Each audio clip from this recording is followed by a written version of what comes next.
Bonsoir mes frères et sœurs, j'espère que vous allez bien par la grâce du Seigneur Yahushua, notre roi, notre Seigneur. Voilà, je veux vous souhaiter à toutes et à tous les bienvenus. Voilà, le Seigneur m'a mis ce thème à cœur, donc le casque du salut. Donc pour ceux qui étaient présents jeudi soir, à partir de 20h30, voilà, il y a eu quelques appels, notamment un appel de notre frère Chouado. Et voilà, on avait dit qu'on allait parler sur la pensée, notamment les pensées dans la vie chrétienne, parce que nous sommes vulnérables, notamment par rapport à nos pensées. Donc voilà, le Seigneur me parlait naturellement du casque du salut. Et vraiment, le Seigneur va nous bénir ce soir. Je crois que le Seigneur va nous faire du bien. Le Seigneur a quelque chose pour nous ce soir, je le crois. Voilà, donc sans trop tarder, je vous invite à prendre votre Bible dans Éphésiens au chapitre 6, frères et sœurs. Alléluia.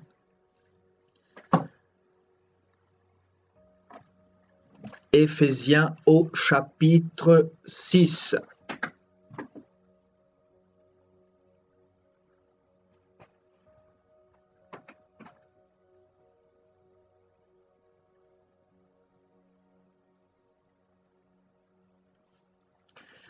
À partir du verset 10.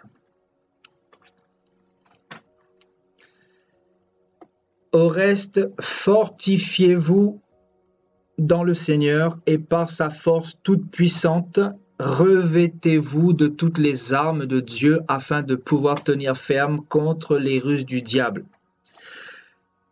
Car nous n'avons pas à lutter contre la chair et le sang, mais contre les dominations, contre les autorités, contre les princes de ce monde de ténèbres, contre les esprits méchants dans les lieux célestes. C'est pourquoi prenez toutes les armes de Dieu afin de pouvoir résister dans le mauvais jour et tenir ferme après avoir tout surmonté. Tenez donc ferme, ayez à vos reins la vérité pour ceinture, revêtez la cuirasse de la justice, mettez pour chaussure à vos pieds le zèle que donne l'évangile de paix, prenez par-dessus tout cela le bouclier de la foi, avec lequel vous pourrez éteindre tous les traits enflammés du diable. Et le verset 17, prenez aussi le casque du salut et l'épée de l'esprit qui est la parole de Dieu.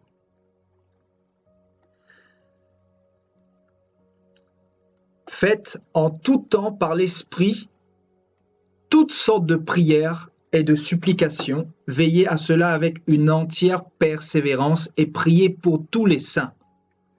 Alléluia. On va s'arrêter ici, gloire à Dieu. Donc pour resituer un petit peu le contexte, un frère nous avait appelé jeudi dernier et il faisait part un petit peu des différentes attaques qu'il vivait au niveau de ses pensées. Et souvent, frères et sœurs, en tant que chrétiens, nous sommes énormément attaqués au niveau des pensées. Et ce qui fait que beaucoup sont sujets à de la condamnation. Donc, beaucoup se condamnent parce qu'ils sont attaqués au niveau de leurs pensées. Et je crois que le Seigneur veut nous faire comprendre quelque chose de très important ce soir. Parce que personnellement, en tant que chrétien, si on n'est pas attaqué au niveau de ses pensées, c'est qu'il y a un problème. C'est que le diable ne nous connaît pas. Ou tout simplement, nous ne sommes pas nés d'en haut. Vous comprenez? Donc, je pense que cette exhortation a pour but de nous faire prendre conscience de comment le diable procède. Parce que le diable a certains procédés pour faire tomber des enfants de Dieu, ou pour les empêcher d'avancer, ou toujours pour les emmener dans une pseudo-condamnation, une pseudo-culpabilité. savez, la culpabilité, la sensation que tu n'es pas assez parfait pour Dieu, la sensation que tu n'es pas assez bien pour Dieu, alors que nous ne sommes pas sauvés par les œuvres, mais nous sommes sauvés d'abord par la foi, suivie des œuvres. Donc, c'est une grâce. Le Seigneur est venu mourir pour tous les hommes. La Bible dit qu'aucun homme n'est juste devant Dieu. Nous sommes tous nés pécheurs. Et donc, personne ne mérite le salut, frères et sœurs. Alléluia. Donc, il est important de comprendre comment le diable procède pour attaquer les enfants de Dieu. Et donc, il y a quelques jours, naturellement, le Saint-Esprit me parlait du casque du salut. Le casque du salut. Paul nous parle effectivement dans Éphésiens 6, dans ce que nous venons de lire, le chapitre 6, le casque du salut. Pourquoi va-t-il nous parler du casque du salut? Parce que effectivement, le casque fait référence à la tête, c'est-à-dire à l'esprit, à tout ce qui touche au psychisme, à tout ce qui touche à l'âme, à tout ce qui touche à la conscience. Vous comprenez? Donc, il n'y a pas d'hasard dans la parole de Dieu. Alléluia. Et là, Paul va nous parler dans Éphésiens 6 et il va nous encourager, il va nous pousser à prendre les armes de Dieu. Les différentes armes de Dieu, parce qu'il n'y en a pas qu'une, il y en a plusieurs. Dieu a mis plusieurs armes à notre portée pour pouvoir faire face aux nombreuses attaques du diable. Et il faut savoir que le champ de bataille de Satan, c'est au niveau de la pensée. Satan ne vient pas attaquer premièrement ton corps. Ce qu'il veut, c'est ton esprit. Et l'esprit est spirituel. L'esprit, c'est ce que tu ne vois pas. L'esprit est invisible. Ce qui intéresse à Satan, ce n'est pas ton corps. Parce que ton corps est poussière et il retournera à la poussière. Est-ce que quelqu'un entend le message? En revanche, ton esprit est éternel. L'esprit que Dieu t'a donné, toi en tant qu'homme, en tant que femme, en tant qu'être humain, ton esprit ne meurt jamais. C'est-à-dire, tu as une portion de vie sur cette terre à vivre que le Seigneur t'a donnée. On appelle le pèlerinage terrestre. Bien sûr, que Dieu nous a assigné, donc tu vas vivre peut-être 50, 60, 70 ans, mais au bout du tunnel, il y a la mort physique. Par contre, l'esprit ne meurt jamais. L'âme ne meurt jamais. La Bible dit que l'esprit retourne à Dieu, et notamment pour le jugement.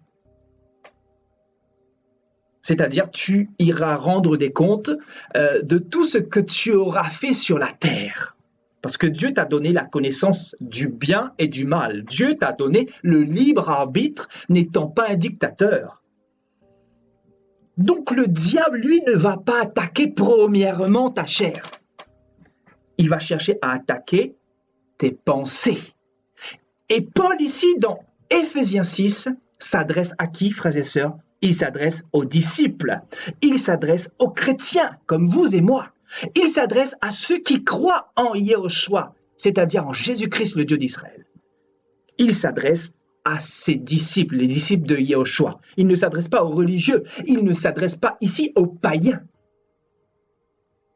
Donc, il va exhorter le corps de Christ à prendre toutes les armes de Dieu. On nous parle de l'épée de l'esprit, du bouclier de la foi, la ceinture de la vérité, et il nous parle également du casque du salut. Alléluia. Donc, on va revenir un petit peu dans Éphésiens 6 avant de développer. Parce que je crois vraiment que Dieu va vraiment nous faire du bien ce soir. Et nous allons comprendre vraiment comment le diable procède pour attaquer les enfants de Dieu. Parce que beaucoup se sentent condamnés. Beaucoup se sentent condamnés. Mais nous devons comprendre comment le diable procède pour pouvoir contrer à ces attaques et pour pouvoir nous préparer, nous équiper et pour pouvoir avancer dans la paix avec Dieu. Parce qu'en tant que chrétien, comme je l'ai dit jeudi dernier, nous allons avoir des problèmes. Nous allons être persécutés de plusieurs manières. La persécution se fait par les uns, par les autres, par les religieux, par notre famille, par nos proches, par nos collègues, par les païens, par la tentation. Effectivement, la persécution se fait aussi par la tentation. Et la tentation, et à quel niveau de notre personne?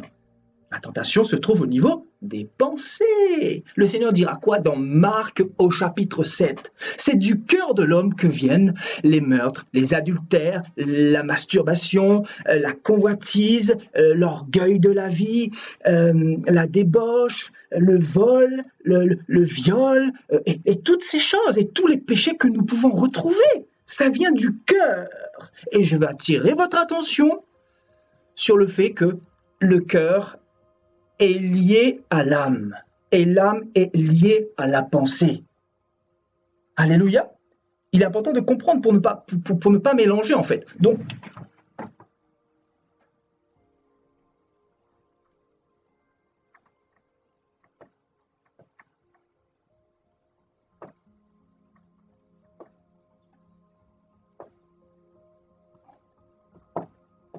les trois sont liés. Littéralement, c'est la même chose.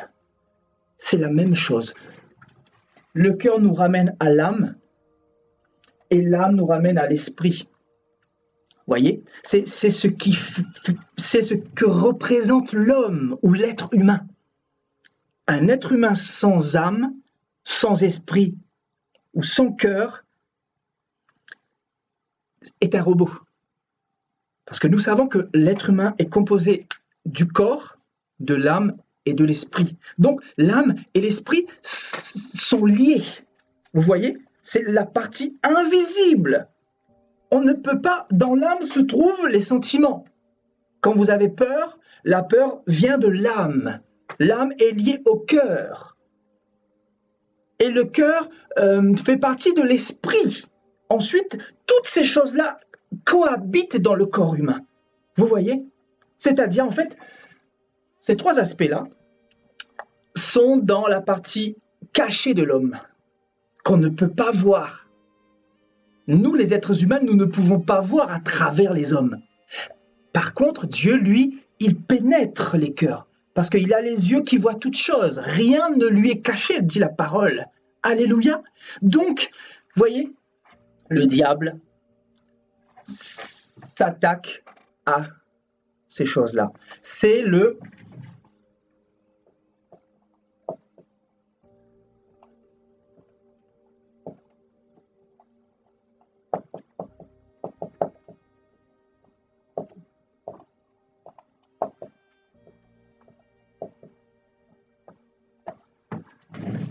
champ de bataille des démons, le champ de bataille du diable, le champ de bataille du gouvernement satanique. Alléluia. Et Paul, ici, dans Éphésiens 6, nous parle de ce gouvernement démoniaque qui attaque les chrétiens, qui attaque les croyants, qui décourage les chrétiens à suivre Yahushua par la foi, qui décourage les chrétiens à continuer dans leur marche avec le Seigneur. Parce que lui, il a perdu le ciel, donc il ne veut pas que tu ailles au ciel. Donc comment va-t-il procéder? Nous avons vu jeudi dernier la persécution. Et la persécution se fait de plusieurs procédés. Il utilise toutes sortes de stratagèmes et il l'utilisera toujours jusqu'à ta mort. Sache que quand tu dors, le diable est en train de mettre des plans pour te faire tomber, pour te faire décourager, pour te faire croire que Dieu n'est plus avec toi. Et il va te lancer des flèches. La Bible nous parle de quoi ici? Paul nous parle de quoi? Des traits enflammés du malin, des flèches.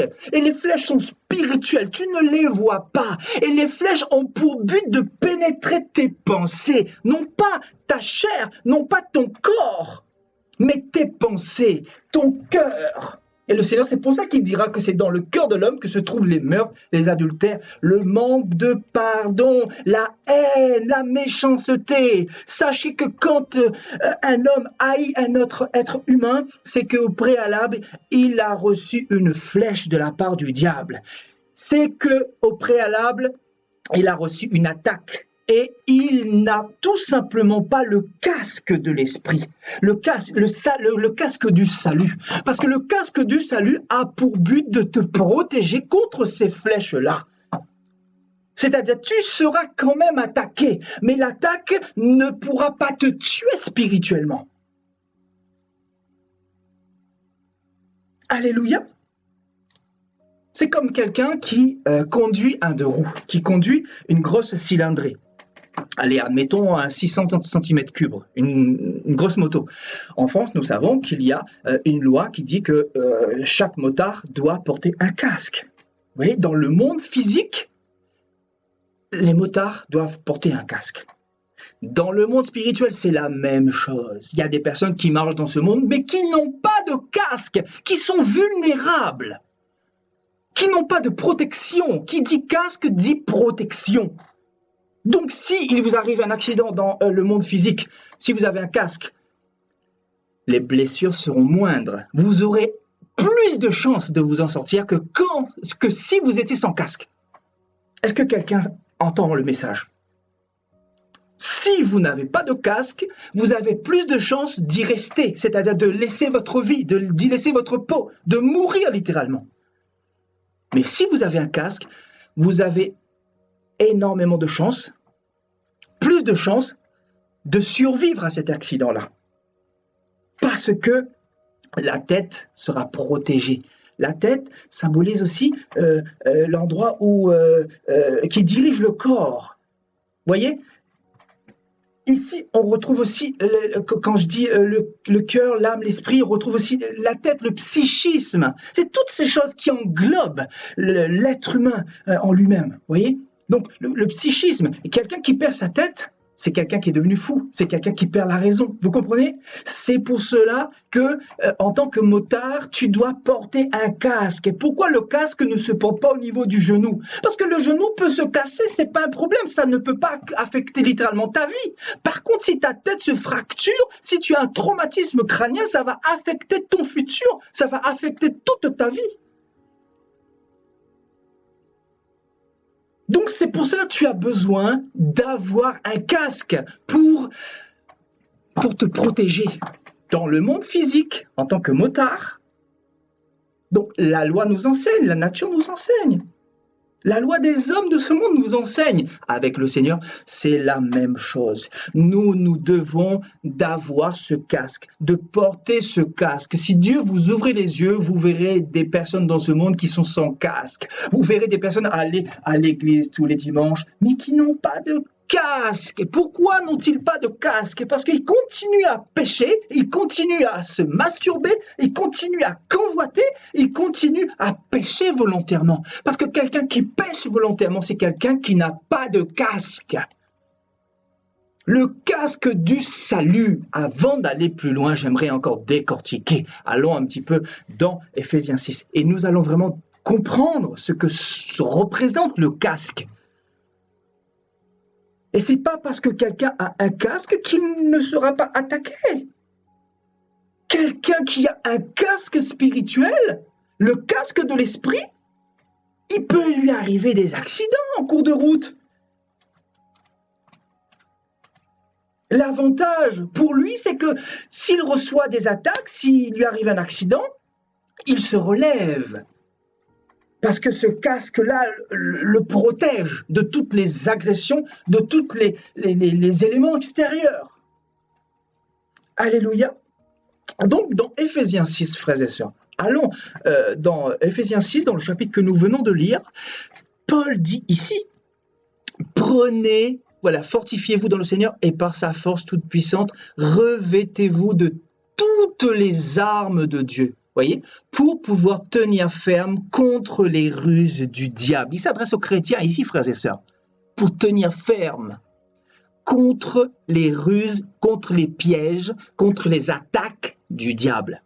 Et il dit, nous n'avons pas à lutter contre les hommes de ce monde, c'est-à-dire la chair et le sang. Ce n'est pas les hommes que nous devons voir, mais ce sont les démons derrière. Il dit, mais nous avons à lutter contre les dominations, contre les autorités, contre les princes de ce monde de ténèbres, contre les esprits méchants dans les lieux célestes. Vous voyez, on nous parle des dominations, des autorités, des princes de ce monde de ténèbres, de ce monde diabolique, et contre les esprits méchants dans les lieux célestes. Mon frère, ma sœur, laisse-moi te dire qu'en tant que chrétien, tu auras affaire au gouvernement du diable, c'est-à-dire les dominations, les autorités, les esprits méchants dans les lieux célestes. Sache que quand les démons sont tombés, ils ont atterri dans les eaux, dans les airs. On nous parle du prince de la puissance de l'air. Ils ont atterri dans les forêts, ils ont atterri partout. Ce qui fait que ce monde-là les appartient. Dieu les a livrés ce monde parce que Satan, tout simplement, Adam a cédé les clés au commencement par sa désobéissance. Donc Satan a le contrôle de ce monde. Bien sûr, Dieu est au-dessus de lui, mais Satan gouverne ce monde. Il est le prince de ce monde. Et c'est son gouvernement qui fait la guerre aux saints. Son gouvernement est là, structuré pour attaquer les enfants de Dieu. Et comment procède-t-il? Il utilise ce champ de bataille. Satan est spirituel, Satan est invisible, les démons sont invisibles. Donc il va utiliser quelle arme? Il va utiliser des armes spirituelles. Et la Bible nous parle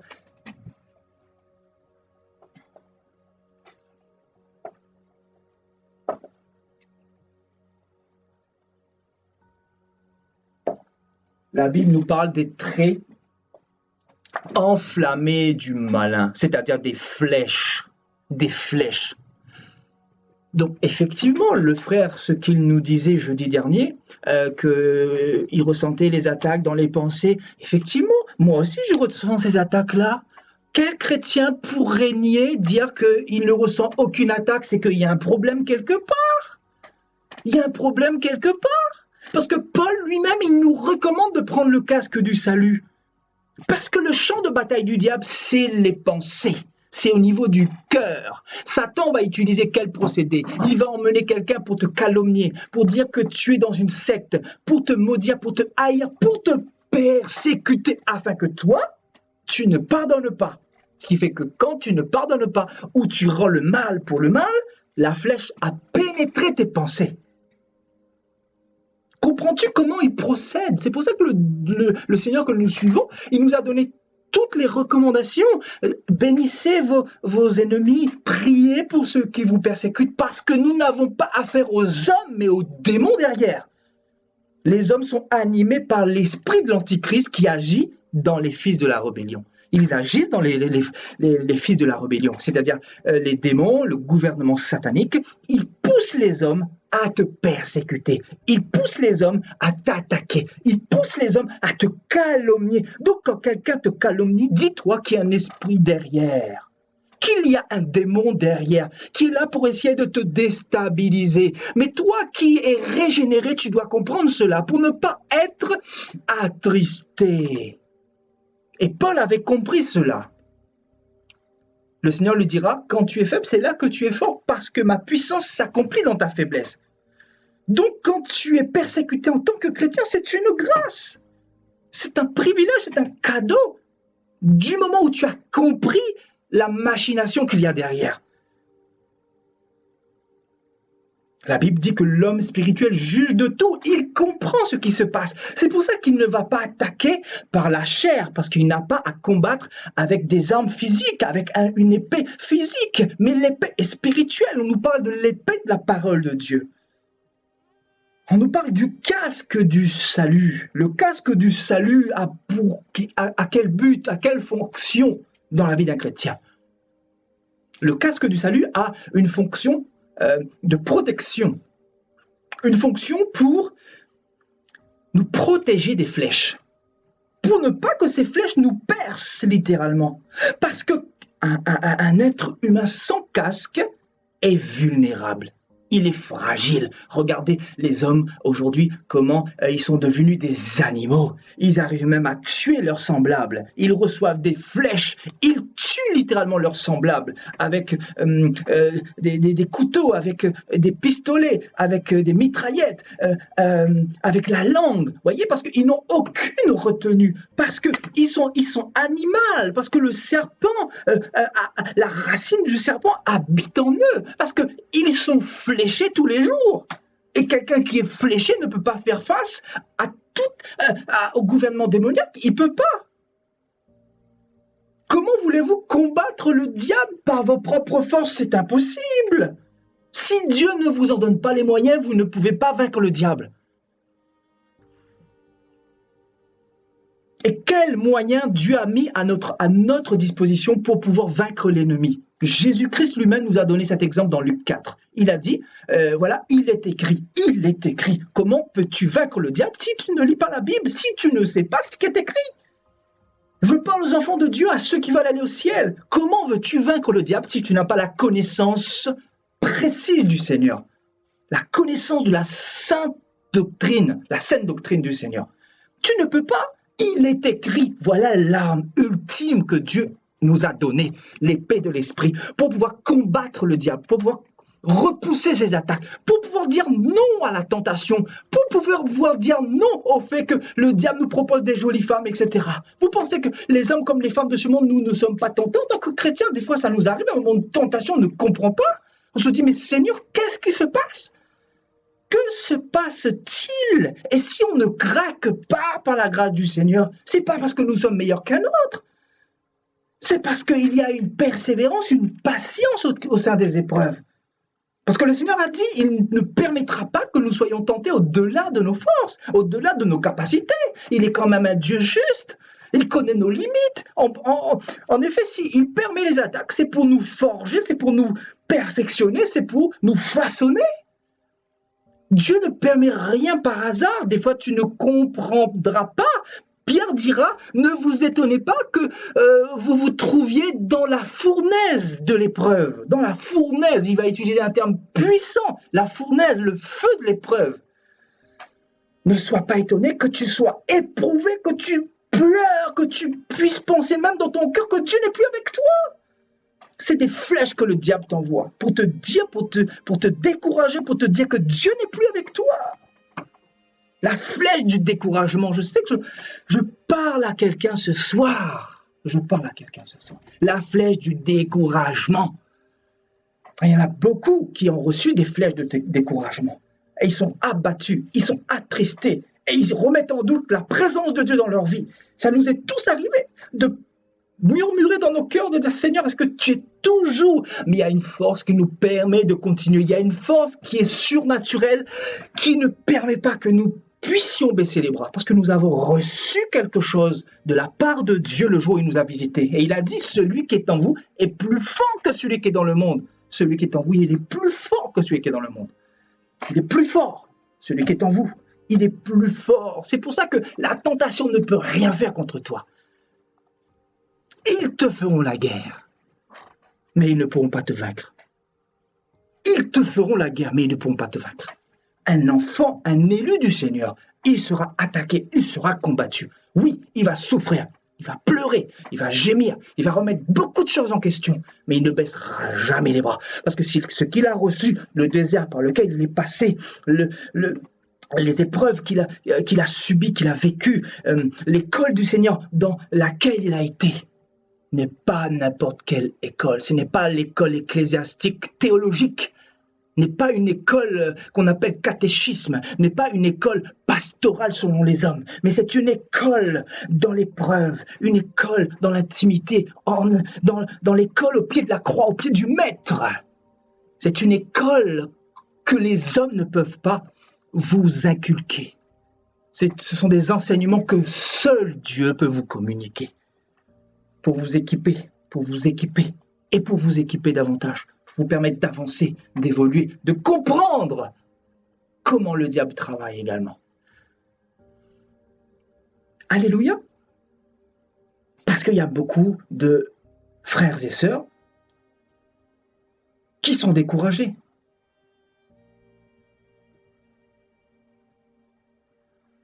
Beaucoup sont découragés. Ils reçoivent des attaques. Moi, il y a des personnes qui me disent, ben, frère, est-ce que c'est normal? Est-ce que c'est normal, des fois, de recevoir des pensées impures, des choses bizarres qui pénètrent vos pensées? Vous vous dites, mais Seigneur, c'est pas normal, en tant que chrétien, c'est pas normal. Mais non, Paul dit que c'est normal. Paul dit que c'est normal, que les démons te feront la guerre. Paul dit que c'est normal. Maintenant, ces pensées-là, il faut les rejeter. Il faut dominer sur ce péché. Parce que le péché enfante quoi? Le péché, la convoitise enfante le péché et le péché produit la mort. Donc, en fait, le processus peut aller loin. Donc, ce qui fait la différence entre ceux qui tiennent et ceux qui ne tiennent pas, c'est tout simplement le fait que ceux qui tiennent, ce sont ceux qui disent non au péché, qui disent non au mal, qui résistent au diable. Résistez au diable et il fuira loin de vous, dit la parole. La résistance, la résistance.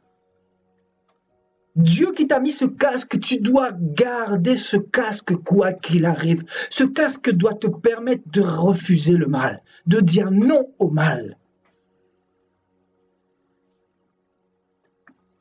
Donc si dans tes pensées tu es condamné, tu ressens des attaques, tu reçois des flèches, des pensées impures des fois, ne sois pas découragé mon frère, ma soeur, dis-toi que tu as deux ennemis, écoute-moi bien, tu as deux ennemis dans ce monde. Deux ennemis. Ton premier ennemi,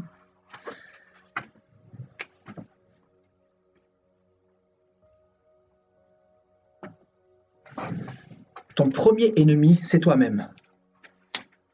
Ton premier ennemi, c'est ta chair. Ton premier ennemi, c'est toi, ce n'est pas les démons en premier. Après, le diable va utiliser la chair, effectivement, oui, mais la chair est corrompue et contaminée.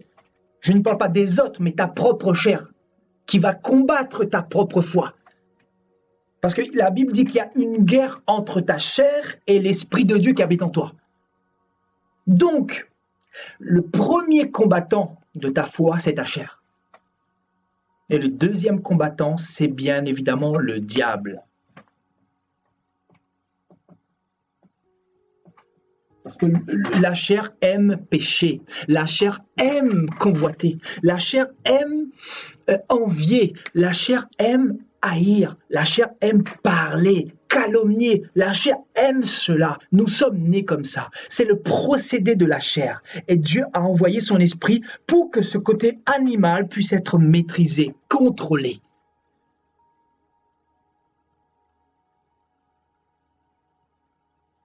Et il est important de comprendre cela. Il est important de comprendre cela. Des fois, ta chair va te pousser à faire des choses à l'encontre de la loi de Dieu, mais derrière ta chair, il y a aussi les démons.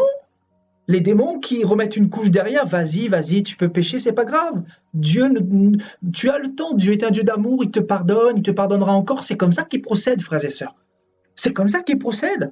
Et beaucoup tombent, beaucoup croquent dans la pomme. Ensuite, malheureusement, des fois, c'est trop tard. Des fois, certaines personnes ne peuvent pas ou ne peuvent plus se relever.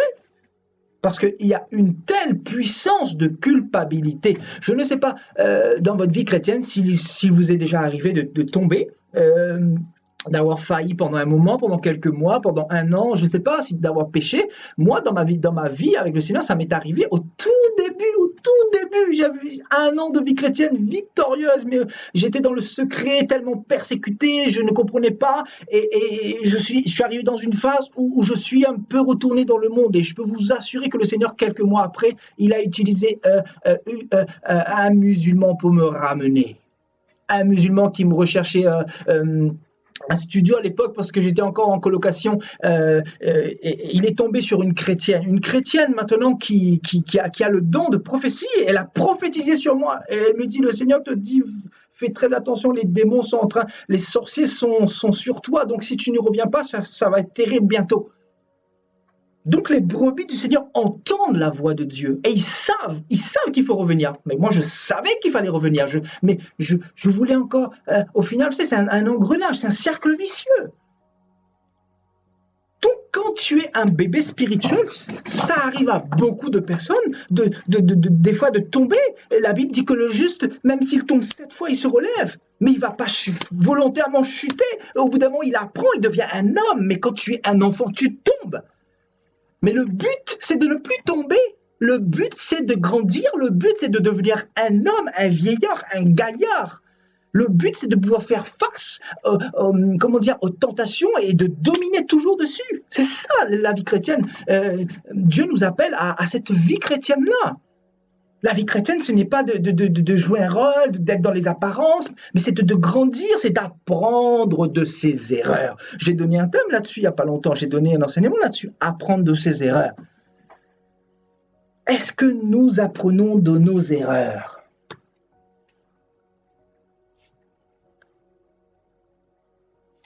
Il faut savoir apprendre de ses erreurs, sinon tu vas rester toujours au même stade, tu ne vas pas avancer, tu ne vas pas évoluer.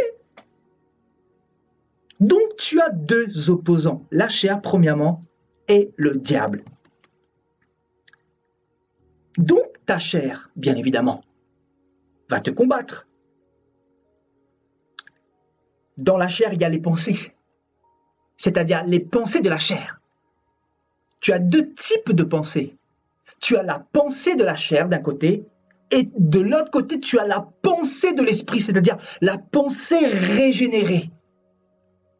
La première pensée, c'est la pensée de la chair, la pensée de l'homme animal. Et l'homme animal va vouloir pécher, va vouloir faire le contraire de la volonté de Dieu. Et de l'autre côté, tu as l'homme intérieur, comme le dit la parole. Et nous ferons un thème là-dessus dans la suite des temps, quand Dieu le permettra.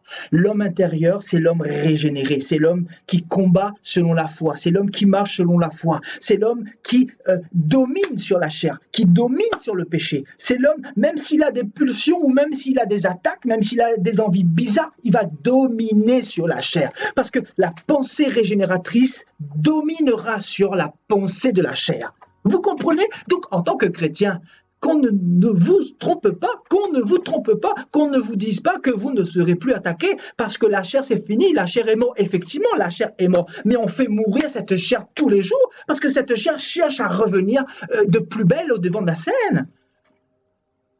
Des fois, vous ne ressentez pas dans votre cœur quand quelqu'un vous fait quelque chose, cette haine qui cherche à revenir, vous voyez, c'est comme le côté animal dans l'homme, le côté méchant, le côté homme, vous voyez, le côté moi, c'est moi qui ai raison. C'est ça l'homme, c'est ça, c'est plus fort que toi. Paul dira quand je veux faire le bien, je ne peux pas le faire parce que c'est plus fort que moi, c'est la chair qui fonctionne comme ça. Maintenant, le but du Seigneur, c'est d'instaurer en nous la pensée régénératrice pour nous permettre de pouvoir dominer sur la pensée animale. La pensée animale. Et quelqu'un qui vit par la pensée régénérée selon le Seigneur, c'est quelqu'un qui va pouvoir faire face à toutes les nombreuses attaques, toutes les nombreuses flèches qu'il va recevoir. C'est quelqu'un qui va pouvoir dire non, c'est quelqu'un qui va faire attention, c'est quelqu'un qui va réfléchir à deux fois avant de commettre l'irréparable. Moi, je vous dis la vérité, frères et sœurs, il va réfléchir. Quand ton esprit est régénéré, frères et sœurs, il va réfléchir à deux fois. Il sait pertinemment ce qu'il est en train de faire. C'est pour ça que la Bible dit qu'il est impossible que ceux qui ont été éclairés, qui ont goûté aux dons célestes, qui ont goûté aux choses d'en haut, s'ils aient tombé, qu'ils soient encore renouvelés. Paul parle de quoi ici? L'Épître aux Hébreux parle de quoi? De ces personnes-là qui ont goûté aux choses d'en haut, qui ont vécu la gloire de Dieu, mais qui sont partis dans le péché d'une manière volontaire. Parce qu'on ne peut pas tomber dans le péché, inconsciemment. Quelqu'un qui va partir avec une femme, qui va coucher avec cette femme, alors qu'il est depuis 10 ans avec le Seigneur, qui chasse les démons, qui fait des choses glorieuses, c'est quelqu'un, frères et sœurs, il est inexcusable devant Dieu. Vous comprenez? C'est pas... Dieu demandera beaucoup à celui qui l'a beaucoup donné. La Bible dit. C'est-à-dire, celui qui a 1 an de conversion, 2-3 mois de conversion, 5-6 mois de conversion, il n'aura pas les mêmes comptes à rendre que celui qui a 15 ans de conversion et qui sont tous deux tombés dans le péché. Vous comprenez? Après, oui, il peut y arriver des moments ou des phases où tu n'as pas vu venir les choses, tu étais dans des moments difficiles, il peut y arriver, nous sommes des hommes, je veux dire par là. Mais nous sommes amenés à veiller sur nos vies, à veiller sur nos âmes, à veiller sur nos actions. C'est ça être chrétien, c'est de refuser, vous comprenez, tout ce qui vient de la pensée de la chair, tout ce qui vient de la pensée animale. Alléluia. Et donc, voilà, revenons ici, là. Donc, vous voyez, nous n'avons pas à lutter contre les hommes, mais contre les dominations, les princes de ce monde de ténèbres dans les lieux célestes. Vous voyez, et il dit, c'est pourquoi prenez toutes les armes de Dieu afin de tenir ferme, vous voyez, afin de pouvoir, écoutez bien, afin de pouvoir résister dans le mauvais jour et tenir ferme après avoir tout surmonté. Tenir ferme. Paul s'adresse aux chrétiens ici, frères et sœurs. Donc, si Paul parle de résistance, c'est qu'il y a une attaque derrière. Le diable t'envoie une pensée, il te dit, voilà, texte cette femme, séduis cette femme, alors que tu es marié, il t'envoie cette pensée, et si tu ne discernes pas que ça ne vient pas, que ça vient du diable, ben, tu vas tomber dans le panneau, tu vas tomber dans le piège. Donc, tu vois, c'est une attaque parmi d'autres. Après, il peut t'envoyer une pensée de découragement pour te dire, voilà, baisse les bras, Dieu n'est plus avec toi, etc. Si tu reçois cette pensée, voilà, tu dois résister sur cela. Tu dois te dire, non, ça ne vient pas de Dieu. Dieu n'est pas le Dieu du laisser-aller. Dieu est le Dieu du zèle. Dieu est le Dieu de la foi. Dieu est le Dieu de la persévérance, nous dit la parole. Il est le Dieu de la persévérance. Donc nous, ses enfants, nous devons être comme lui. Nous suivons le Dieu de la persévérance. Jésus est parti jusqu'au bout, il a été tenté comme nous autres. Dans Hébreux 3, on nous dit qu'il a été tenté comme nous, et aussi, comme il a été tenté comme nous, il peut aussi secourir ceux qui sont tentés. Vous voyez? Il peut comprendre ceux qui sont tentés. Oui, effectivement, la Bible dit que Yahushua a été tenté, à nous, à combien plus forte raison, nous, ses disciples. Nous serons tentés de la même manière que lui. Donc, en tant que chrétien, tu seras tenté. Ce n'est pas parce que tu es chrétien que tu n'es plus tenté. C'est faux. C'est une doctrine démoniaque. C'est une doctrine qui pourrait t'endormir, le fait de te dire que tu n'es plus tenté, que c'est fini, que tu es né d'en haut et que tu n'as plus rien à faire et que tu n'as plus à combattre le bon combat de la foi. Mon frère, ma soeur, c'est un combat, c'est une lutte, c'est une guerre acharnée que tu dois mener contre ta chair, contre la discipline par rapport à ta chair, contre le monde des démons, une discipline pour demeurer dans la justice de Dieu. Parce que sinon, tu peux être disqualifié. C'est pour ça que Paul dit « combat le bon combat de la foi ». Lui-même, il dira à la fin de sa vie « j'ai combattu le bon combat ».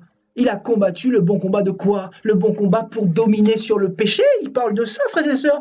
Pour dominer sur quoi? Sur les pulsions de la chair, sur les pensées impures.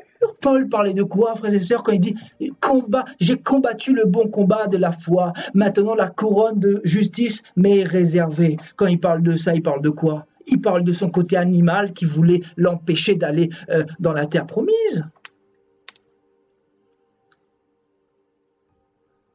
Alléluia. Donc, en tant que chrétien, vous devez savoir que vous serez attaqué de plusieurs manières. Après, chacun a sa grâce, chacun a ses épreuves, chacun a ses combats à des degrés différents. Je ne vous dis pas que vous allez recevoir les mêmes attaques que moi. Le diable, en général, il utilise le passé. Il utilise les choses dans lesquelles vous étiez dans le passé. Si c'était la cigarette, il va utiliser quelqu'un pour vous proposer la cigarette. Il va ramener des gens autour de vous qui fument. Voyez. Et si c'était les boîtes de nuit, il va utiliser les mauvaises compagnies de l'époque pour vous ramener. Si vous êtes un nouveau converti dans le monde de la nuit, voyez. Si vous étiez dans la prostitution, par exemple, il peut frapper vos finances. Dieu peut permettre cela pour vous ramener dans la prostitution, soi-disant pour subvenir aux besoins de votre famille, alors que vous ne savez pas que c'est une épreuve que Dieu est en train de permettre pour vous tailler, pour vous forger, pour vous emmener dans une autre dimension de gloire.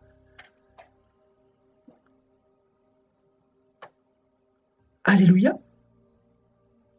Nous devons comprendre que notre Dieu est le Dieu qui permet des fois beaucoup de choses pour nous permettre de grandir, pour nous permettre d'évoluer, pour nous permettre de croître. Et le diable va utiliser toujours des stratégies. Il nous connaît, il connaît nos faiblesses d'autrefois. Il connaît notre vie. Ce monde l'appartient. Il a placé les démons, il connaît les élus, il connaît ceux qui appartiennent à Dieu, ceux qui sont marqués par Dieu depuis le ventre de leur mère. Il vous scrute depuis la naissance. Il a voulu vous tuer depuis votre naissance, comme il a voulu tuer Moïse, comme il a voulu tuer Yahushua. Il n'a pas pu parce que les anges de Dieu protégeaient ces personnes-là, comme les anges de Dieu nous ont toujours protégés. Parce que moi, quand je regarde le nombre de fois où les démons ont voulu me tuer, notamment par... voilà, je peux en revenir dessus, mais j'ai vécu des choses où des fois, enfant, je pensais voilà, être près de la mort. Mais aujourd'hui, je me dis, mais Seigneur, il était là en fait, il était là. Vous voyez? Parce que les démons voulaient nous tuer, parce qu'ils voyaient l'étoile, ils voyaient qu'il y avait quelque chose chez cet enfant-là qui, voilà, il ne voulait pas que cette chose-là soit révélée, que cette chose-là, voilà, se manifeste. L'appel de Dieu. Donc, si c'était la séduction de l'époque, si à l'époque je sais pas, je parle à quelqu'un ce soir. Je parle à quelqu'un, je parle à quelqu'un ce soir. Si à l'époque, je sais pas si c'était les hommes ou si c'était les femmes ou je sais pas, si par exemple tu avais tendance à voler à l'époque, le diable va permettre que, quelque chose que tu as envie de prendre soit devant toi. Il va le permettre. C'est comme moi une fois, quand je travaillais en tant que voilà, en tant que coiffeur, un client avait déposé, enfin avait perdu un billet de, je crois, de 200 euros, je crois, 200 euros, je crois. Il a fait tomber volontairement de sa poche. Je pense certainement que c'était un sorcier, c'est quelqu'un de très aisé, très riche, donc je pense que c'était quelqu'un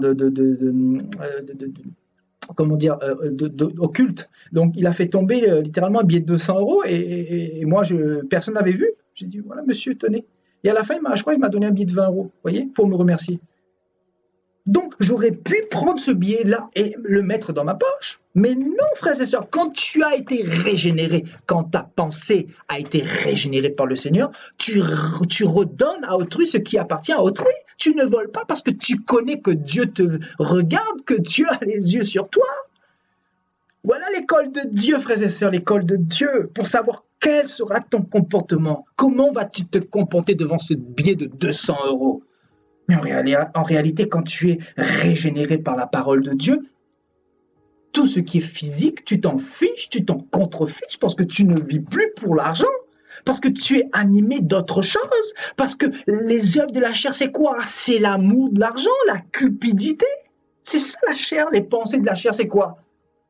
Les pensées de la chair, c'est la cupidité, l'amour de l'argent. C'est pour ça que si vous voyez l'argent, les pasteurs qui courent après l'argent, qui prêchent la dîme, dites-vous que la pensée régénératrice n'est pas là. Ne cherchez pas midi à 14 heures. La pensée régénératrice n'est tout simplement pas là. Dans une église où on prêche l'argent, où l'argent coule à flot, où le pasteur prêche pour son ventre, tu n'as pas encore compris, où il y a des librairies chrétiennes, où on vend des bibles, où on vend des livres, des ouvrages, où on signe des dédicaces, etc. Tu n'as pas compris encore que c'est la chair qui est là-dedans. On dédicace même des livres aujourd'hui, des pasteurs. On a vu ça dans la Bible. Jésus, on fait la queue devant Jésus pour dédicacer des livres. Voilà, monsieur Yehoshua Mashiach. Dédicace, signature. Pour les idolâtries comme pas possible, l'idolâtrie. L'œuvre de la pensée charnelle. Une œuvre de la pensée de la chair. Ouais, l'idolâtrie. L'idolâtrie a pris la place dans les assemblées, hein, regardez. Ça, ce n'est pas une œuvre de l'esprit. Quand tu es dans la pensée régénératrice, ce n'est plus toi qui parles, ce n'est plus la chair qui parle, c'est l'esprit qui parle en toi. C'est pour ça que Paul dit, si je vis, ce n'est plus moi qui vis, c'est Christ qui vit en moi. Est-ce que vous comprenez la parole du Seigneur? Est-ce que vous comprenez la portée de ce que je suis en train de dire ce soir? De ce que Dieu nous donne comme oracle ce soir? Ce n'est plus nous qui vivons, ce n'est plus nous, ce n'est plus l'orgueil, ce n'est plus l'idole. Auparavant, si nous aimions la gloire de ce monde, nous aimions nous habiller pour être vus, etc. Aujourd'hui, nous ne sommes plus animés parce que de la même chose, parce que en réalité, c'est la pensée de l'esprit qui nous anime. Donc, automatiquement, quand quelqu'un ne marche pas dans cette même pensée, nous le reconnaissons parce que l'esprit atteste à notre esprit qu'un tel marche selon la chair, l'idolâtrie, la cupidité, l'argent. C'est ça, les œuvres de la chair. Les œuvres de la chair, frères et sœurs. Quelqu'un qui est animé par l'Esprit de Dieu, qui a la pensée régénérée, c'est quelqu'un qui ne va plus chercher à s'habiller pour séduire, c'est quelqu'un qui ne va plus, prendre une feuille et faire, comment dire, comme les prêtres catholiques, là, Alléluia, parole de Saint Jean, selon euh, Pierre, Corinthe, etc. Non, mes frères et sœurs, il va être saisi par Dieu. Voyez, comme ce soir, c'est Dieu qui nous parle. Pour ceux qui ont l'esprit, qui comprennent comment Dieu parle, ils comprennent que ce n'est pas l'homme, c'est Christ qui doit être révélé, c'est Christ qui doit parler, c'est sa parole qui doit être mise en avant. Celui qui a la pensée régénérée, c'est celui qui va mettre Christ en avant, c'est celui qui ne va pas parler en tant que sectaire, c'est celui qui ne va pas parler en tant que dénominationnel, parce que pour lui, il n'y a plus de frontières dans le monde spirituel. La frontière n'existe plus dans ce monde, dans la pensée de la chair. Les frontières existent, les dénominations existent. Est-ce que vous comprenez? L'Église catholique, moi je suis de l'Église catholique, je suis de l'Église adventiste. Ben oui, ben je suis né catholique, je vais mourir catholique. Je suis protestant parce que je suis réformé protestant et je vais mourir protestant. Ah oui, ben tu crois ça? Ben tu vas mourir dans le péché, tu vas mourir et tu risques ton éternité. Parce que en général, en réalité, tu es dans la pensée de la chair, la pensée de la chair. Parce que Paul dit, il n'y a plus ni juif, ni grec, ni esclave, ni libre, mais nous sommes tous un en Jésus-Christ. C'est-à-dire le royaume des cieux, ce n'est pas toutes les églises que nous voyons. Le royaume des cieux, ce sont les chrétiens véritables qui ont été régénérés. Les chrétiens qui vivent dans la pensée de l'esprit, dans la pensée régénérée. Et la pensée régénérée va dominer sur le péché, va dominer sur la pensée de la chair, frères et sœurs. Alléluia. Gloire à Dieu. Alléluia. Vous voyez donc la résistance dans le jour mauvais.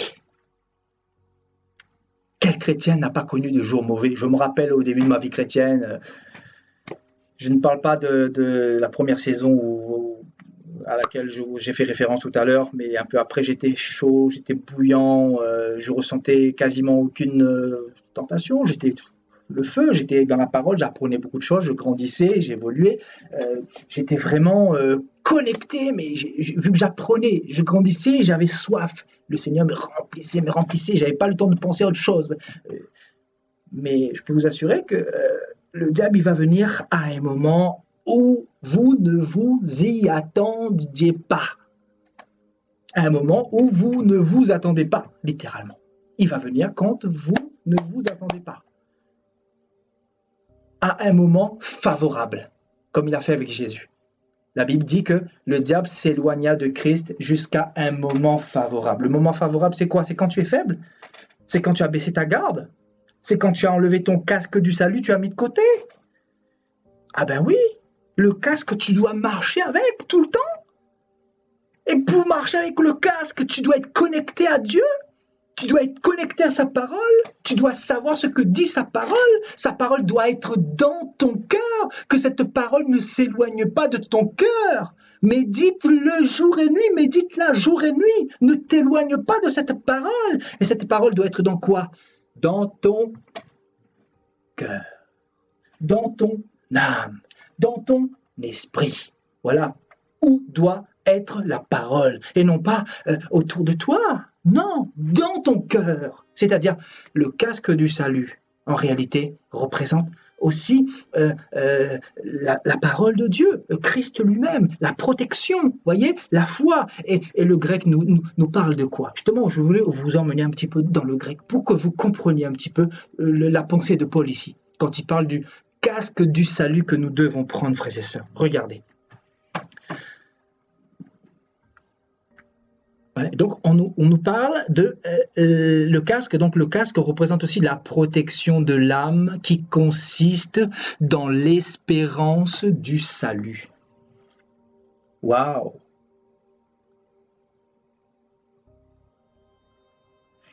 C'est fort. La protection de l'âme qui consiste dans l'espérance. Vous voyez, c'est une protection. Le casque, effectivement, c'est une protection. Et c'est une protection pour l'âme. Voyez? L'âme, le cœur, l'esprit. Voyez? Le casque protège ta spiritualité, protège tes pensées, te garde Le casque est là pour te garder. Et il va garder quoi? Ton âme. Ce que tu ne vois pas, ce qui est dans ton cœur. Il va garder le trésor que Dieu a mis pour ne pas que le diable enlève. En fait, quand le diable enlève des choses de ton cœur, la Bible dit que les nouveaux convertis qui reçoivent la parole, mais pour un temps, à cause de la persécution, en fait, le diable revient et enlève ce qu'ils ont reçu. En fait, c'est tout simplement le casque du salut que le diable enlève. Le diable peut enlever ton casque. Et le casque fait référence à quoi? À l'espérance. Nous venons de le voir, regardez, l'espérance, la protection de l'âme qui consiste dans l'espérance, c'est-à-dire la croyance au salut. Il y a des personnes qui abandonnent la foi chrétienne, abandonnent tout simplement cette espérance-là. Et quand tu abandonnes l'espérance, tu perds ton casque en fait, tu perds ta protection. Parce que tu n'as plus la vision de Dieu, tu n'as plus la vision céleste, la vision de l'éternité. Tu ne crois plus que l'éternité existe, tu ne crois plus que Dieu existe. Alléluia. Et effectivement, il y a beaucoup de personnes qui font naufrage par rapport à la foi. Nous avons vu Hyménée et Philette dans la Bible. Nous avons vu des cas qui sont retournés dans le monde parce que, voilà, ils ont perdu tout simplement la foi, ils ont perdu leur casque. Ils ont laissé la pensée de la chair prendre le dessus sur la pensée de l'esprit. Alléluia. Et la signification de salut, qui nous vient du grec sotérion, donc qui veut dire qui sauve, qui apporte le salut. Voyez? Qui sauve et qui apporte le salut. On nous parle aussi de l'espérance du salut futur, voyez, au numéro 3. Donc, on nous dit que le casque a pour but de sauver, vous voyez, de sauver de la mort, de sauver de l'accident. C'est ce que nous avions dit tout à l'heure. Le casque a pour but de sauver et d'apporter le salut, de te conduire vers le salut. En fait, en tant que chrétien, tu es sur une moto spirituelle. Tu es sur une moto spirituelle. Et sur cette moto-là, il va y avoir une autoroute et tu te diriges vers le salut. Quand tu te fais baptiser, et tu nais d'en haut, quand tu acceptes Jésus comme Seigneur et Sauveur, tu vas commencer à emprunter cette autoroute. Et sur cette autoroute, il va y avoir des serpents, des vipères, il va y avoir des démons, il va y avoir des animaux sauvages, féroces, qui vont te faire barrage.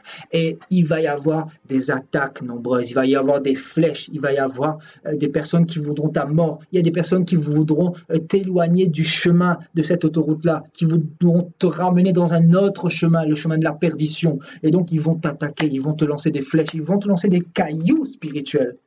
Des cailloux spirituels. Et les cailloux, c'est quoi? C'est des pensées de péché, des pensées d'impudicité, pour que tu les acceptes, pour que cela réintègre ta vie, en fait, et que tu retournes dans le vomi d'autrefois. Donc, en tant que chrétien, frères et sœurs, le casque du salut est très important. Le casque a pour but de nous sauver et de nous conduire au salut. Donc, effectivement, un chrétien, en tant que chrétien, il va souffrir. C'est une réalité. Et je pense que le Seigneur veut nous ramener à cet essentiel ce soir, de nous dire que nous serons attaqués. Des fois, nous allons être... nous allons nous sentir bien. Des fois, nous allons sentir qu'il y a une espèce de pulsion, de pensées bizarres qui nous viennent dans la tête. Et voilà, c'est à ce moment-là qu'il faudra résister. Résister parce que nous sommes appelés à la résistance, frères et sœurs. À résister. Et ça, c'est pas facile parce qu'il y a beaucoup qui ne veulent plus résister, qui craquent sous la pression, parce que c'est dur, Seigneur, c'est dur, Seigneur. Ben oui, mais bon, tu es dans l'école de Dieu, l'école de la résistance, l'école où Dieu va te former, va te tailler par les épreuves, par la tentation. Dieu taille ses serviteurs par la tentation. Je vous dis la vérité, Dieu révèle des aspects de toi que tu ne connaissais même pas. Ah, je vous dis la vérité. L'être humain, on ne le connaît pas. On ne nous connaît même pas suffisamment. Dieu, par contre, lui, nous connaît. C'est-à-dire, il va révéler des aspects de toi et tu vas dire, mais Seigneur, waouh. En fait, il va révéler ces aspects-là pour que tu puisses t'humilier tout le temps, pour que tu puisses t'appuyer sur lui. C'est pour ça que la Bible dit, ne vous appuyez pas sur vous, mais appuyez-vous sur la parole de Dieu. Ne vous trompez pas en vous appuyant sur vos faux raisonnements. Les raisonnements, c'est quoi? C'est la pensée de la chair. Tu te dis, oui, Seigneur, je suis assez fort, oui, je suis fort pour pouvoir surmonter ça. Non, non, il faut t'humilier, il faut pleurer devant le Seigneur, gémissez devant le Seigneur, nous dit l'apôtre Pierre, afin qu'il vous élève, afin qu'il vous soutienne, afin qu'il vous garde. Parce qu'en réalité, c'est lui notre carapace, c'est lui notre force, c'est lui notre bouclier, c'est lui notre casque, c'est lui notre épée, c'est lui notre protecteur, c'est lui qui garde Israël, c'est lui qui garde ses enfants, c'est lui qui est la tête du corps de l'Église. Alléluia. Allons maintenant dans Éphésiens 2. Éphésiens 2.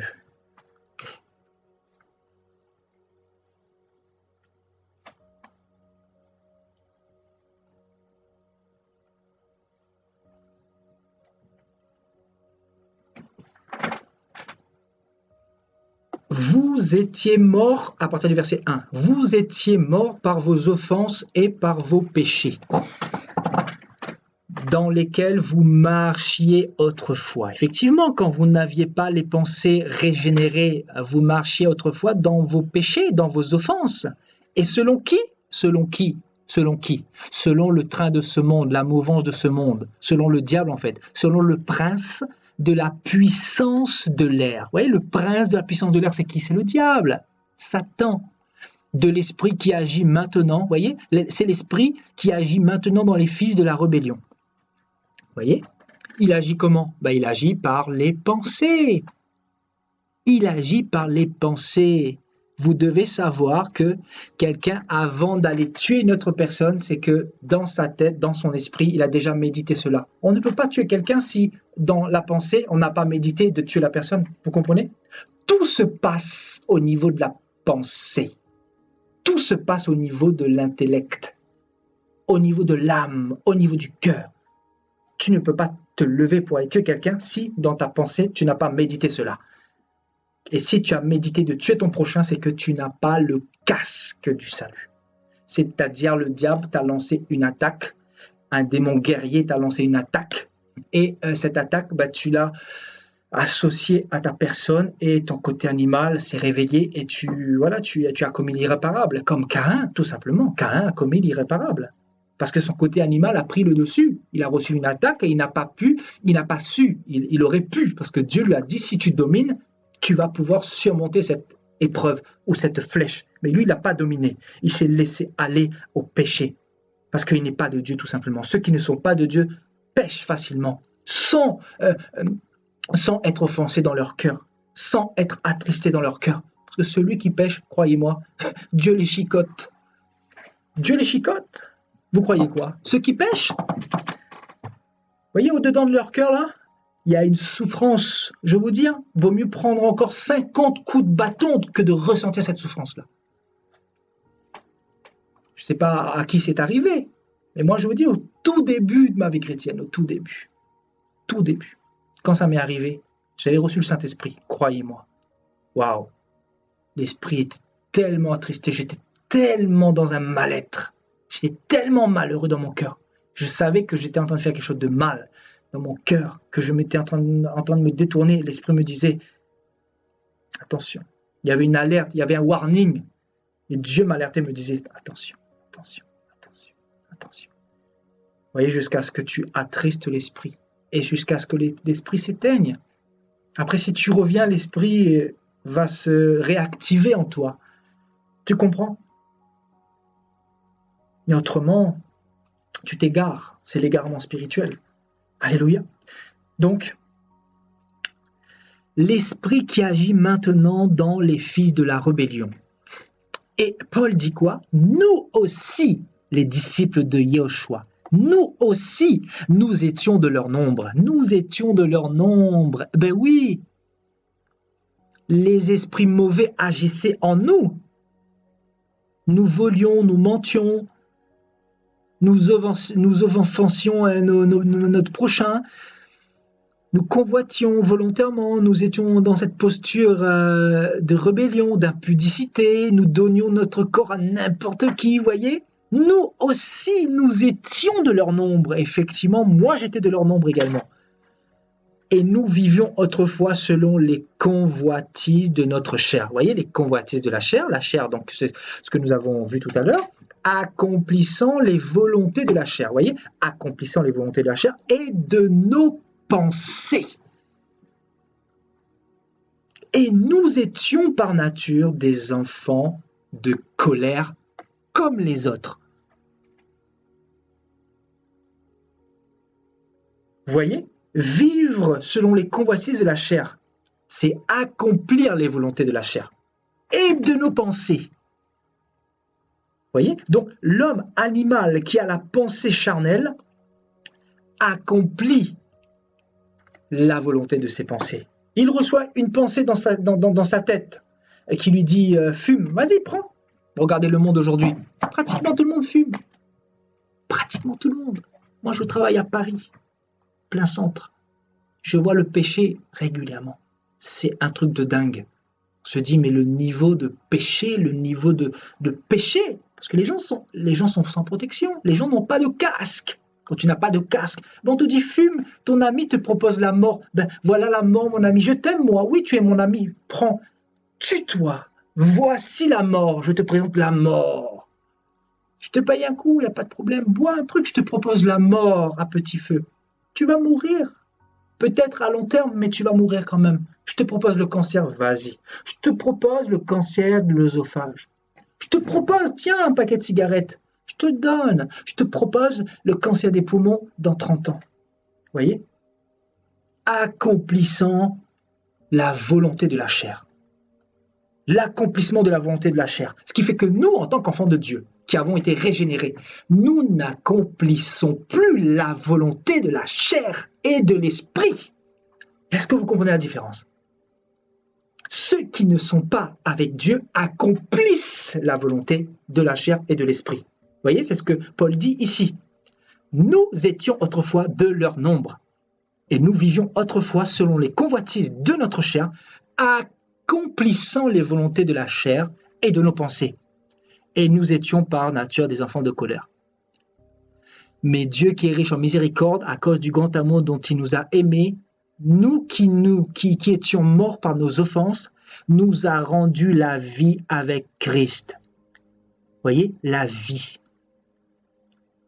La vie, c'est-à-dire la vie est équivalent à la pensée régénérée. La pensée qui te permet aujourd'hui de ne plus accomplir la volonté de la chair. Donc oui, dans tes pensées, tu vas recevoir des attaques. Maintenant, en tant que chrétien, tu n'accomplis plus ces pensées-là. Tu les rejettes. Parce que ton corps est le temple de Dieu. Ton corps est le temple du Saint-Esprit. Et c'est ça la principale problématique dans la vie chrétienne. Je dirais le principal combat. C'est de pouvoir faire face aux nombreuses attaques. Parce que des fois, vous pouvez être bien pendant 2 mois. Et tout d'un coup, bam, une attaque. Des fois, pendant 5 mois, vous pouvez être bien.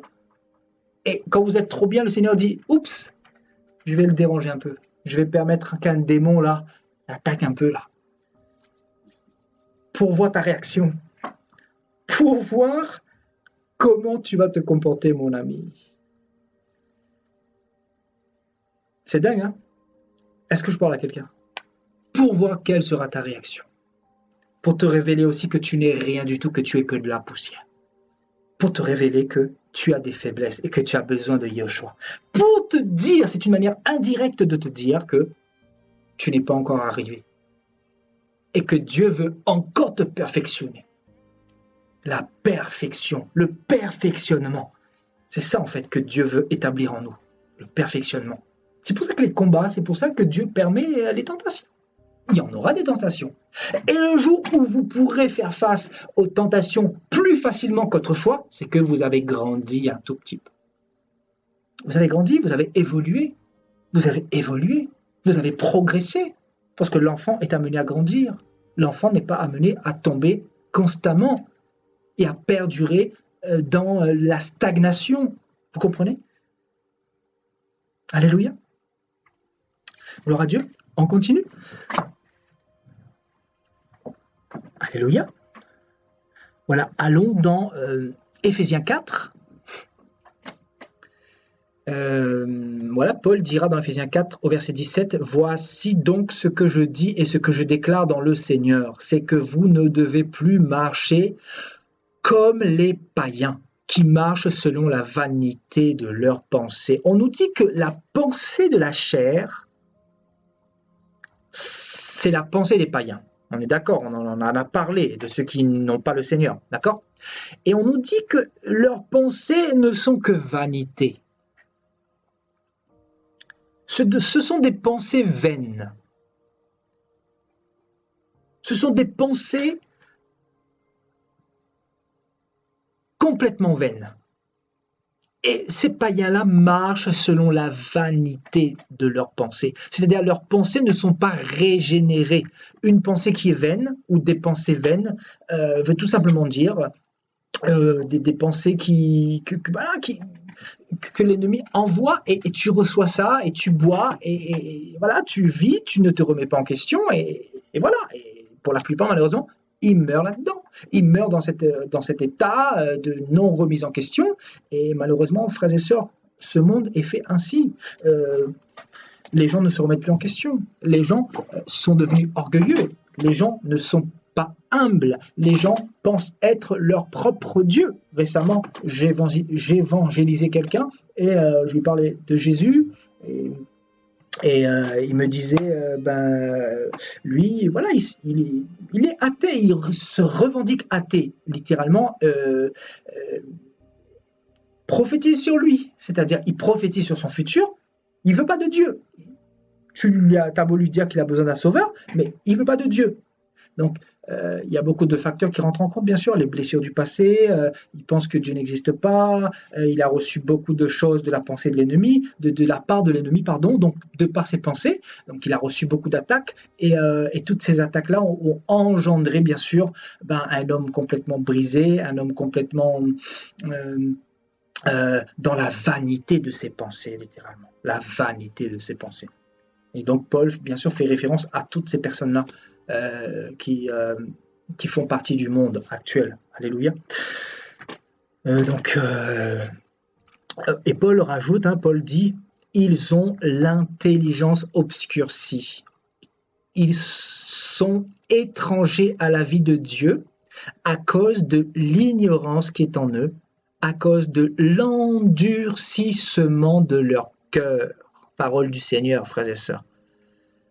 Parole du Seigneur. À cause de l'endurcissement de leur cœur. Vous savez, nous en avons une raison ici, là.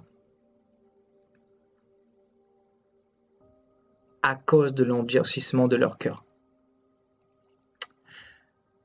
Alléluia.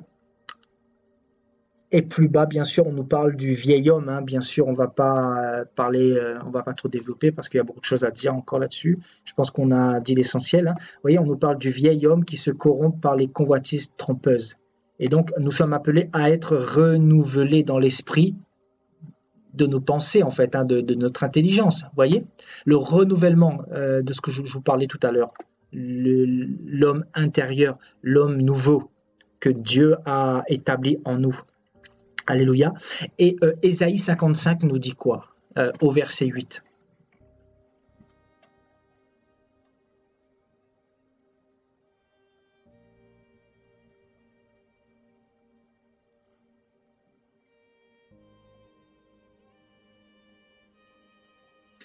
Voilà, Ésaïe 55 au verset 8. Le Seigneur dit, car mes pensées ne sont pas vos pensées. Ah ben effectivement, et vos voix ne sont pas mes voix. Autant les cieux sont élevés au-dessus de la terre, autant mes voix sont élevées au-dessus de vos voix, et mes pensées au-dessus de vos pensées. Oui, le Seigneur dit, mes pensées ne sont pas vos pensées. Effectivement, pourquoi le Seigneur dit que ces pensées ne sont pas nos pensées? Parce que les pensées du Seigneur ne sont pas péchées. Le Seigneur n'a pas le péché dans sa tête, dans son esprit. Nous, les hommes, nous avons le péché dans notre tête, dans notre esprit. Donc, effectivement, les pensées du Seigneur ne sont pas nos pensées. Mais Dieu veut justement planter ses pensées dans notre cœur pour que nous soyons comme lui, à l'état de la stature parfaite de Christ, comme nous dira Éphésiens 4. Alléluia. Vous voyez, pour que nous soyons comme lui, comme Christ. Et la Bible nous dira, soyez parfaits comme votre Père céleste est parfait. Donc Dieu n'a pas les pensées de l'homme, les pensées de péché, les pensées de maudire, les pensées de haïr.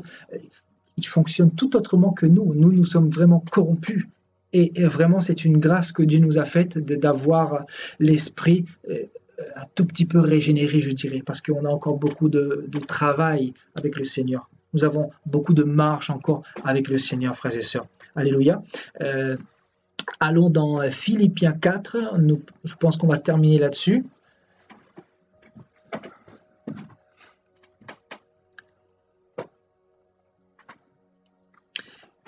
Au verset 4.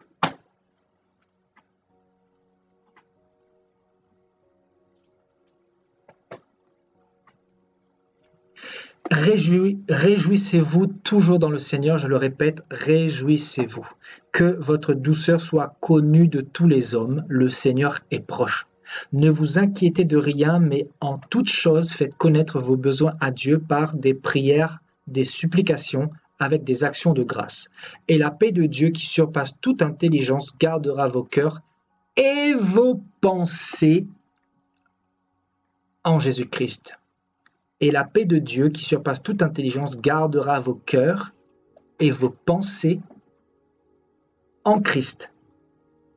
C'est Dieu qui a le pouvoir de nous garder, de garder nos pensées. Mais il faut rester près de lui. Il faut rester dans sa parole. Il faut rester dans l'atmosphère de Dieu tous les jours. Alléluia. Et on continue au verset 8. Au reste, frères, que tout ce qui est vrai, tout ce qui est honorable, tout ce qui est juste, tout ce qui est pur, tout ce qui est aimable, tout ce qui mérite l'approbation, tout ce qui est vertueux et digne de louange, soit l'objet de vos pensées. Voilà ce qui doit être dans la pensée de celui qui est disciple de Yahushua. La justice, l'honneur, l'amabilité, être vertueux et vertueuse pour les femmes. Toutes ces choses-là. Ce que vous avez appris, reçu et entendu, ce que vous avez vu en moi, pratiquez-le. Et le Dieu de paix sera avec vous. Alléluia. Gloire à Dieu.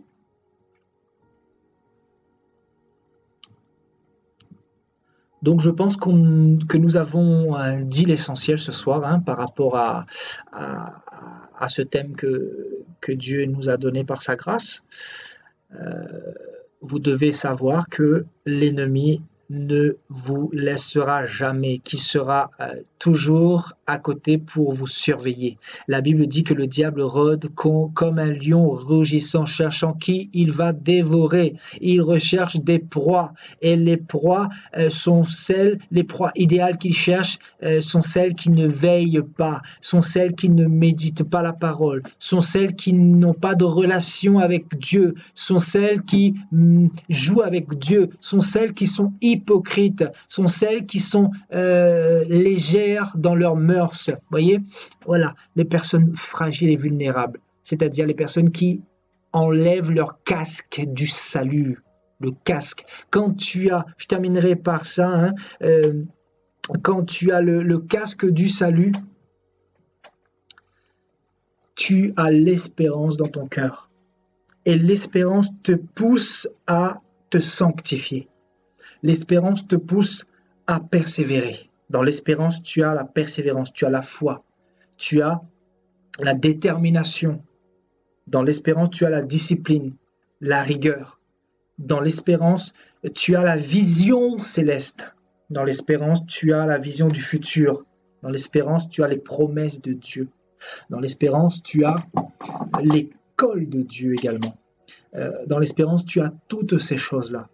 Et donc, ce casque est vraiment essentiel pour notre protection, pour notre marche chrétienne, pour notre croissance.